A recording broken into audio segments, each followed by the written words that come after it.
And now it's my pleasure to introduce our panelist for today's broadcast, Daphne Williams. Daph is a Senior Director of Advisory Services and leads the APAC Advisory Service at Radius. Fluent in French, Daph works with businesses expanding into Australia and other Asia-Pacific nations. Prior to joining Radius, Daph worked for PwC and Arthur Andersen in London, Paris, and Sydney, working on international mobility solutions for multinational companies and their employees. Over to you, Daph. Thank you very much, Ed. It's a pleasure to be talking to everybody today. I do like to start these webinars with a very quick geography session. Sets the context of the country or the region we're talking about. So if nothing else today, everybody will get the benefit of knowing what all these flags represent and which countries they are, but I hope you learn a lot more. So today we're talking about India.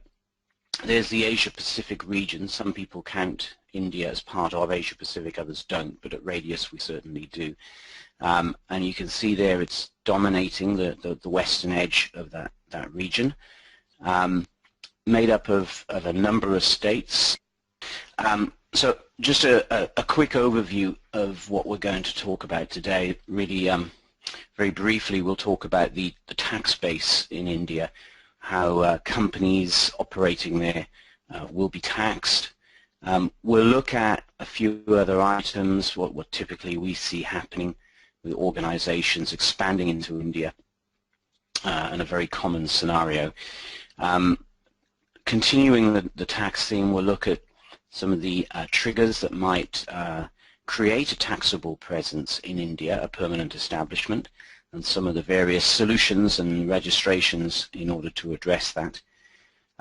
Some human resource aspects, a little bit about international employees when companies and organizations send individuals into India.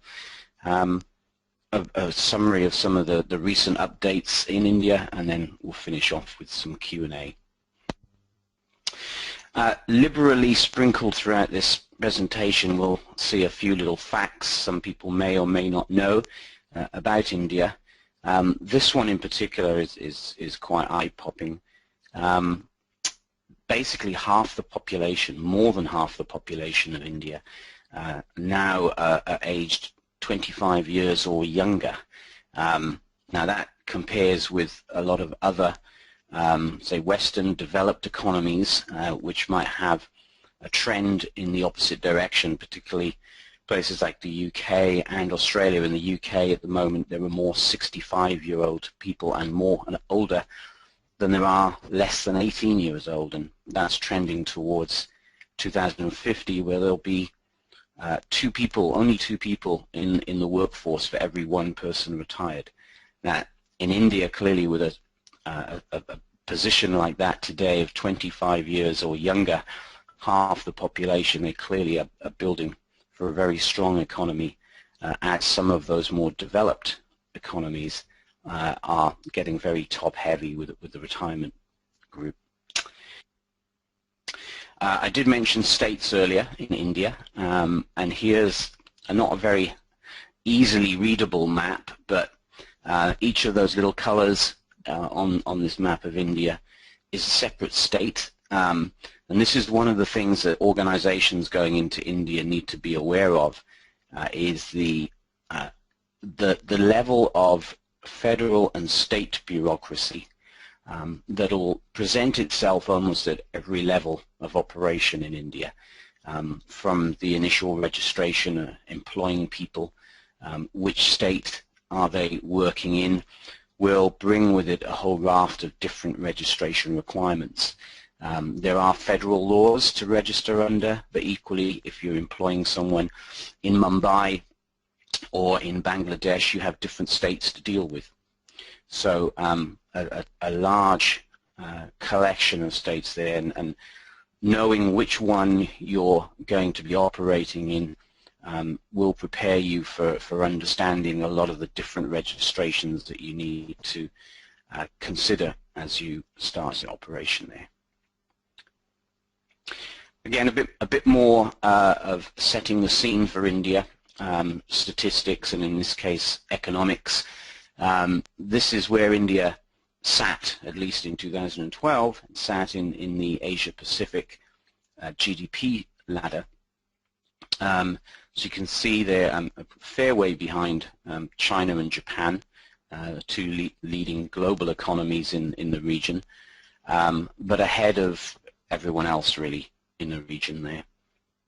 So quite a strong, importantly growing economy. Very quickly, I don't expect everybody to read that list, but this is just an indication of some of the economic ties and free trade agreements that are either in place at the moment or currently being negotiated. So you can see there a whole list. I mean, a lot of them are in the region, but there are also some very large trading partners outside the region, and also some very large collective trading partnerships as well. So once again, another good indication of a strong economy and a growing economy, creating its capacity for trade. So I thought we'd look first at just a very quick summary of how India would tax organizations or taxes organizations, and anyone on this webinar considering operating there that is not already there will need to know this. So effectively, a corporation is resident in India if it's incorporated there and its place of management is wholly managed and controlled in India. As a resident of India, a company is going to be taxable on its global profits operating inside and outside of India. That's completely the reverse of a non-resident company, which by a non-resident company I would mean perhaps organizations who are on the webinar today who may be trading with India, not yet operating and employing people in India, non-resident incorporated outside of India with Indian-sourced income, so perhaps payments under a contract from India. Those are the only source of income that non-resident company would be taxed on. A branch of a foreign company, so a taxable branch, something less than a company, is again taxed like a resident company, taxed on Indian-sourced income as well. And just lastly, this catches a lot of people out. The tax year in India starts on the 1st of April, so it's not a calendar year. It's the 1st of April through to the 31st of March, and of course that then creates a few problems. Companies that are consolidating who may want to have 31 December or a consistent financial year across the organization.